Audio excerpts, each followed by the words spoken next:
Student welcome to Srijan a promise of quality education. তো আজকে দেখো তোমাদের যে সাজেশন সিরিজ চলছিল সেই সাজেশন সিরিজের আজকে বেসিক্যালি বলতে গেলে শেষ, মানে এই লেকচারটা বা এই লেকচার তো বলছি কেন, এই কোয়েশ্চেনের বা সাজেশন যে সিরিজটা দিচ্ছি তার আজকে আমরা লাস্ট যে ইউনিটটা 4 নম্বর ইউনিট বাকি ছিল সেই 4 নম্বর ইউনিটটা আজকে তোমাদের দিয়ে দিচ্ছি। আর তোমাদের যে বলছিলে ইউনিট 10টা বেসিক্যালি তোমার কিছু কিছু ওখানে, আর ওটা খুবই সাজেস্টিভ ওয়েতেই পড়তে হয়, ও বিশেষ কিছু জায়গায় নেই, তোমাদের কিছু কিছু ডেফিনেশনস আর কয়েকটা মাত্র সিঙ্গেল কনসেপ্ট পড়লেই হয়ে যায়। তো তোমরা চাইলে জায়গাটাকে পড়িয়ে বুঝিয়ে দেবো, কোনো অসুবিধা কিছু নেই। তো চলো আজকে আমাদের ইউনিট 4টা দেখে দিই। কালকে এরপর থেকে আমরা তোমরা যে অনশটের জন্য ওয়েট করছিলে, আমরা প্রত্যেকদিন একটা করে চেষ্টা করবো অনশট নিয়ে চলে আসার। তাহলে তোমাদের ধরো মোটামুটি সিলেবাস শেষ মানে হয়ে যাবে, অলমোস্ট একটা হিউজ পোর্শন আমরা কভার করতে পারবো বাকি মোটামুটি 15টা দিনের মধ্যে। ওকে, তা আর যে 2 সপ্তাহ আছে এই 2 সপ্তাহের মধ্যে আমরা যে অনশটগুলো আছে যেগুলো তোমাদের অনেকের হয়তো কনসেপ্ট ঠিকভাবে নেই, যেমন ধরো আলোর চ্যাপ্টার, আলোর 6খানা ইউনিট, চেষ্টা করবো 6টা ইউনিট 6 দিনে শেষ করে দেওয়ার, এরকমভাবে চেষ্টা করছি। আর এক টাইম ভেবেছি যে ওই যে লাস্ট ইউনিটটা আছে তোমাদের 10th ইউনিটটাকে আমি অ্যাজ ইট ইজ পড়িয়েই বুঝিয়ে দেবো যে না এটা এই করলে হবে। এটা আগে যেই মেন্সে ছিল, বাট যেই মেন্স থেকে আবার হটিয়ে দেওয়া হয়েছে, সেটা যেই মেন্সের মধ্যেও আর নেই, বা যাদের সিবিএসসি বোর্ডেও এই চ্যাপ্টারটা আর ইনক্লুড নেই। ওখান থেকে একটা করে কোয়েশ্চেন কনফার্ম আসতো যেই মেন্সে, খুব পাতি কোয়েশ্চেন, কিন্তু এখন হটিয়ে দিয়েছে, কি করা যায় বলো, কোয়েশ্চেন ইজিলি পাওয়া যেত। যাই হোক, ইউনিট 4 যেটা আছে তার প্রথম চ্যাপ্টার ইলেকট্রোম্যাগনেটিক ইন্ডাকশন, সেই ইলেকট্রোম্যাগনেটিক ইন্ডাকশনের মোস্ট ইম্পর্টেন্ট এই কোয়েশ্চেনগুলো আমরা দেখে নিই। এখান থেকে থিওরিটিক্যাল যে কোয়েশ্চেনগুলো সেগুলো কিন্তু এখান থেকে আশা করি আসবে, এর বাইরে কোয়েশ্চেন থিওরি থেকে যাবে না। ওকে, নেক্সট দেখো। তো প্রথম কথা হচ্ছে যে এর যে ডেফিনেশন, যে তড়িৎ চুম্বকীয় আবেশ বলতে কি বোঝো, ডেফিনেশনসগুলো পড়তেই হবে। নেক্সট, চুম্বক প্রবাহ বা চুম্বক ফ্লাক্স বলতে কি বোঝো, সংজ্ঞা যেটা বলছে আর কি। চুম্বক ফ্লাক্স ঘনত্ব বলতে কি বোঝো, এর একক আর যেগুলোর রেসপেক্টিভ মাত্রা প্রত্যেকটার। আমি বলছি তোমাকে এখান থেকে এই যে কটা ডেফিনেশন বললাম, এই ডেফিনেশনগুলো থেকে একটা ডেফিনেশন আসার চান্স খুব বেশি, এবং তোমার চুম্বক ফ্লাক্স ঘনত্ব আর চুম্বক প্রবাহ বা চুম্বক ফ্লাক্স এই দুটোর চান্স সবচেয়ে বেশি। তাহলে এই দুটোকে ভালো করে পড়ো, এই যে চুম্বক ফ্লাক্স ঘনত্ব আর চুম্বক প্রবাহ, এই দুটোর জাস্ট দেখো 1 নম্বরের কোয়েশ্চেন আমি বলে দিচ্ছি, মোটামুটি এগুলো 1 নম্বরের কোয়েশ্চেনেই আসবে যে এগুলো বলতে কি বোঝো। নেক্সট, এই যে এইটাকে এই কোয়েশ্চেনটাকে তুমি 5খানা স্টার মার্ক দিয়ে রাখো, জানো যে কোয়েশ্চেনটা চলে এসছে। আমি তোমাকে বলেছি যে ভেবে নাও কোয়েশ্চেনটা এসে গেছে। একটা হচ্ছে ফ্যারাডের সূত্রাবলী, ফ্যারাডের 2খানা সূত্র আছে, সেই 2খানা সূত্রকে তোমায় সুন্দর করে লিখতে হবে গুছিয়ে। আর একটা হচ্ছে লেঞ্জের সূত্র খুব খুব খুব ইম্পর্টেন্ট। তোমরা জানো লেঞ্জের সূত্র বেসিক্যালি কি হয়, যে মহব্বতে যে সিনেমাটা আছে সেই মহব্বতের সিনেমার অমিতাভ বচ্চনের মতো। কেন? কারণ হচ্ছে অমিতাভ বচ্চন ওখানে কি পরিবর্তন পছন্দ করতো না, সেরকমই এই লেঞ্জের সূত্র বলে ভাই আমার পরিবর্তন কিন্তু আমার পছন্দ নয়, আমি যেরকম ছিল সেরকমই করতে চাই। তো ওর পরিবর্তন যেন না হয় কোনো জিনিসের, ফ্লাক্স এটসেট্রা তোমরা জানো আছে। তো ওটা যখন আমি পড়াবো তখন আমি বলবো, ঠিক আছে। নেক্সট দেখো, তাহলে এইটা কিন্তু করে যেও, খুব খুব ইম্পর্টেন্ট, আমি বলে রাখলাম। নেক্সট, শক্তির সংরক্ষণ সূত্র থেকে লেঞ্জের সূত্র, বা লেঞ্জের সূত্র থেকে শক্তির সংরক্ষণ সূত্র, এটাকেও 5খানা স্টার মার্ক দিয়ে রাখো পরীক্ষার জন্য, very very very very important. Okay, আচ্ছা। নেক্সট, মোশনাল ইএমএফ, এটাকে বলা হয় মোশনাল ইএমএফ বা গতীয় তড়িৎচালক বল, এটা কি? আর এই রাশিমালা তোমরা জানো কি হয়, বিএলভি সাইন থিটা, যেখানে এলটা কি, এল হচ্ছে basically displacement vector between ending and initial point. Okay, তো BLV sine theta, motional EMF, এর মানটাও বার করা পরীক্ষার জন্য খুব খুব ইম্পর্টেন্ট। এখানেও তুমি 3টে স্টার মার্ক দিয়ে রাখো এই চ্যাপ্টার থেকে। এই যে এটা আর এইটা, বা এই 3খানা কোয়েশ্চেনের মধ্যে তুমি একটা কোয়েশ্চেন দেখতে পাবে, আমার নাম করে লিখে রাখো, শিওর শর্ট বলে রাখলাম। নেক্সট চলো, যে ফ্লেমিং এর ডান হস্তের নিয়ম বা দক্ষিণ হস্তের নিয়ম পরীক্ষার জন্য খুব খুব ইম্পর্টেন্ট। দেখো ডান হস্ত, বাম হস্ত, দক্ষিণ হস্ত, অনেক হস্ত আছে, সেই হস্তগুলোকে ভালো করে দেখে নিও, আদারওয়াইজ হস্তের প্রবলেম হয়ে যাবে। ওকে, তাহলে কোন হস্ত দিয়েছে তোমাকে ভালো করে বুঝতে হবে। ওকে, ফ্লেমিং এর কোন হস্ত, ডান হস্ত না বাম হস্ত। নেক্সট দেখো, ঘূর্ণি প্রবাহ বলতে কি বলছো, এডি কারেন্ট বেসিক্যালি হয় এটা, এডি কারেন্ট জিনিসটা কি, আর এর অ্যাপ্লিকেশন থেকে ম্যাগনেটিক ব্রেক, এসব যে প্রয়োগ বা অ্যাপ্লিকেশনসগুলো আছে এগুলো একটু দেখে নিও, ঠিক আছে।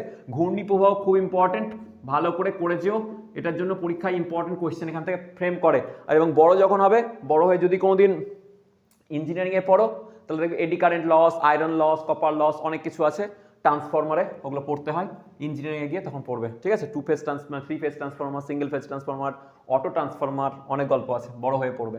নেক্সট, সাবেস কি, তারপরে বলছে কুণ্ডলী সাবেশাঙ্ক বলতে কি বোঝো, সাবেশাঙ্ক কি বেসিক্যালি বলতে গেলে এই সংজ্ঞাগুলো তো অবভিয়াসলি পড়তে হবে, কিন্তু কিছু বলার নেই। নেক্সট, আবেসিন কুণ্ডলীর কার্যনীতি, এটাকে পরীক্ষার জন্য স্টার মার্ক দিয়ে রাখো। আবেসিন কুণ্ডলীর কার্যনীতি পরীক্ষার জন্য ভিভিআই। ওকে, নেক্সট, সাবেশাঙ্কর একক কি হয়, আর 1 হেনরি বলতে কি বোঝো, এই পুরো কোশ্চেনটাকে ভালো করে পড়েছো, এই কোশ্চেনটাকে 3খানা 4খানা আমি স্টার মার্ক দিয়ে রাখলাম। ওকে, নেক্সট, সলিডয়েডের সাবেশাঙ্কের রাশিমালা পরীক্ষার জন্য ভিভিআই, আবার পরীক্ষার জন্য আবার এটা ভিভিআই, পরীক্ষার জন্য ভিভিআই বলে রাখলাম। সঞ্চিত শক্তি রাশিমালা যেটা হাফ এল আই স্কোয়ার, পরীক্ষার জন্য আবার ভিভিআই কোশ্চেন। এইখান থেকে এই কোশ্চেনটাকে আবার 9 নম্বর কোশ্চেনটাকে স্টার মার্ক দিয়ে রাখো, পরীক্ষার জন্য খুব ইম্পর্টেন্ট। নেক্সট কোয়েশ্চেন, যে পারস্পরিক আবেশ বলতে কি বলছো, পারস্পরিক আবেশের যে মানে দুবার লেখা হয়ে গেছে নাকি, পারস্পরিক আবেশ কি, পারস্পরিক আবেশাঙ্ক কি, এইটাকে কিন্তু ভালো করে করো। আর চোখ কয়েল বলতে কি বোঝো, চোখ কয়েলের ব্যবহার। জেনারেলি এর বাইরে এখানে কোশ্চেন আসে না, তবে আর একটা কোশ্চেন আছে, তোমরা দেখবে যে m = √L1 L2, পরীক্ষার জন্য একটুখানি রাশিমালাটা দেখতে পারো, বাট বিশেষ ইম্পর্টেন্ট নয়। আর একটা আছে যে অঙ্গাঙ্গি ভাবে যে জড়িত থাকে, সেটা একবার দেখে নিও, বিশেষ ইম্পর্টেন্ট নয়। বাট এর বাইরে যেগুলো বললাম, দেখো 3 2 3 4, এদিকে হচ্ছে 8, এদিকে হচ্ছে 6, আর এদিকে 9, এর মধ্যে তুমি কোশ্চেন দেখতে পাবে, আমি তোমাকে বলে রাখলাম। তাহলে 1 2 3 4 and 5 6, এই 6টা কোশ্চেনের মধ্যে তুমি একটা কোশ্চেন বা দুটো কোশ্চেন দেখতে পাবে, এভাবে সিওর শর্ট লিখে রাখো। ওকে, চলো তুলে নাও। এবার দেখো নেক্সট চ্যাপ্টার, যেটা হচ্ছে বেসিক্যালি এসি অল্টারনেটিভ কারেন্ট। তো অল্টারনেটিভ কারেন্টের ক্ষেত্রে খুব একটা ইজি চ্যাপ্টার, যদি একটু ভালো করে পড়া যায় তাহলে সব অ্যান্সার মানে তুড়ি মেরে করার মতো অঙ্ক, তবে তুড়ি মেরে করার মতো কোয়েশ্চেন, কনসেপচুয়াল জায়গা থাকে। ওকে, তো এবার দেখো এখানে যে কোয়েশ্চেনগুলো আসছে তার মধ্যে প্রথম যে কোয়েশ্চেনটা এনেছি আমি, আই অ্যাভারেজ গড় কারেন্ট। দেখো এখানে কোয়েশ্চেন এখান থেকে কিন্তু এইভাবে শর্ট করে লিখেছি বলে তোমরা শর্ট করে লেখো না।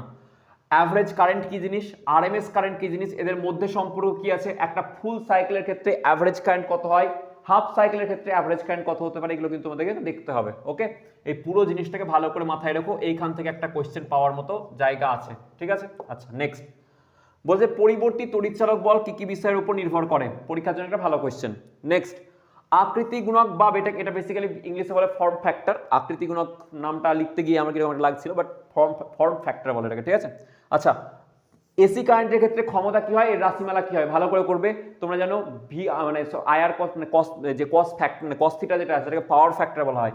এখানটা কিন্তু খুব ইম্পর্টেন্ট, খুবই ইম্পর্টেন্ট। ওকে, তাহলে আমাদের ক্ষেত্রে তোমরা জানো পাওয়ার ফ্যাক্টর, এখানে এসি কারেন্টের ক্ষেত্রে একটা পাওয়ার ফ্যাক্টর খুব ইম্পর্টেন্ট জিনিস হয়ে থাকে, যেটাকে আমরা কস থিটা দিয়ে লিখি। তো এটা কিন্তু ভালো করে রেখো। আর এই ক্ষমতার সেটা রাশিমালা, ঠিক আছে, বলতে পারলাম VRMS IRMS cos ফাই। ওকে, নেক্সট, বা cos থিটা। প্রতিঘাত বা যেটাকে রিঅ্যাকট্যান্স বলা হয়, যেটাকে জেড দিয়ে আমরা লিখি, জেড ইকুয়ালস যেটাকে আমরা আর বাই জেড, যেটার ভ্যালু হবে প্রতিঘাত কি আমরা কি লিখি, আর বাই জেড। জেড মানে যেটাকে বলা হবে ইম্পিডেন্স। ওকে, নেক্সট, ওয়াটবিহীন প্রবাহ কাকে বলা হয়, ওয়াটবিহীন প্রবাহ, ওয়াটলেস যেটাকে বলা হয় মানে কারেন্ট, সেটাকে এখানে লিখবে। এটা মান কত হয় সেটাকে বলে দেবে, কোন কোন ক্ষেত্রে কোথায় হয়, মানে কোন সার্কিটের ক্ষেত্রে পাই, এলসি সার্কিট না আরসি সার্কিট না কোন ধরনের এলআরসি সার্কিট, কার ক্ষেত্রে ওয়াটবিহীন প্রবাহ পাওয়া যায় সেটা কিন্তু লিখতে হবে। আচ্ছা এই কোয়েশ্চেনটা দেখো, এই কোয়েশ্চেনটা আমার বলার আর কিছু নেই, প্রত্যেকটা সার্কিটকে নিয়ে পড়তে হবে। তাহলে হ্যাঁ, কিন্তু একটা জিনিস হবে বিশুদ্ধ রোধ, এই সার্কিট থেকে কোয়েশ্চেন জেনারেলি দেবে না। এল সার্কিট থেকে, মানে যেটা হচ্ছে basically purely inductive circuit, purely capacitive circuit, LC সার্কিটের কম্বিনেশন, এলআর সার্কিটের কম্বিনেশন, আর আরসি সার্কিটের কম্বিনেশন, আর এলআরসি সার্কিট, এই এলআরসি সার্কিট থেকে কোয়েশ্চেন আসার চান্স সবচেয়ে বেশি থাকে।